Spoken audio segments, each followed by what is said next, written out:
স্থানীয় সময় সকাল ৮টার দিকে মিডল্যান্ডের দক্ষিণ পশ্চিম এলাকায় আচমকায় গুলির শব্দে কেঁপে ওঠে চারপাশ। প্রত্যক্ষদর্শীরা জানান, হঠাৎ করেই পুলিশ ও সাধারণ পথচারীদের লক্ষ্য করে এলোপাতাড়ি গুলি ছুটতে শুরু করে ভিক্টর। মুহূর্তের মধ্যে এলাকাটি রণক্ষেত্রে পরিণত হয়। জীবন বাঁচাতে সাধারণ মানুষ দিকবিদিক ছুটে বেড়ায়। পরিস্থিতি নিয়ন্ত্রণে আনতে সেখানে দ্রুত হাজির হয় টেক্সাস রেঞ্জার্স সহ বিপুল সংখ্যক পুলিশ সদস্য। পুলিশের তাড়া খেয়ে ভিক্টর একটি পরিত্যক্ত পশু চিকিৎসা ক্লিনিকে গিয়ে ব্যারিকেড তৈরি করে। দুপুর 12:30টার দিকে ড্রোন এবং রোবটের সাহায্যে ভেতরে তল্লাশি চালানো হয়। সেখানে ভিক্টরের মৃতদেহ পড়ে থাকতে দেখে পুলিশ অভিযানের সমাপ্তি টানে। স্বস্তির বিষয় হলো, এই পুরো অভিযানে কোনো পুলিশ কর্মকর্তা আহত হননি।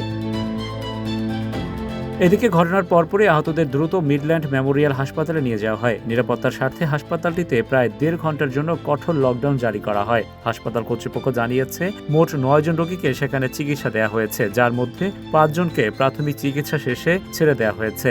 বাকি ৪ জনের শরীরে অস্ত্রোপচার করা হয়েছে। এই ঘটনায় মিডল্যান্ডের মেয়র লরি ব্লং গভীর শোক প্রকাশ করেছেন এবং ভুক্তভোগী পরিবারগুলোর প্রতি সমবেদনা জানিয়েছেন। একই সাথে টেক্সাসের গভর্নর গ্রেগ অ্যাবটের পক্ষ থেকেও এই ন্যাক্কারজনক ঘটনার তীব্র নিন্দা ও দুঃখ প্রকাশ করা হয়েছে।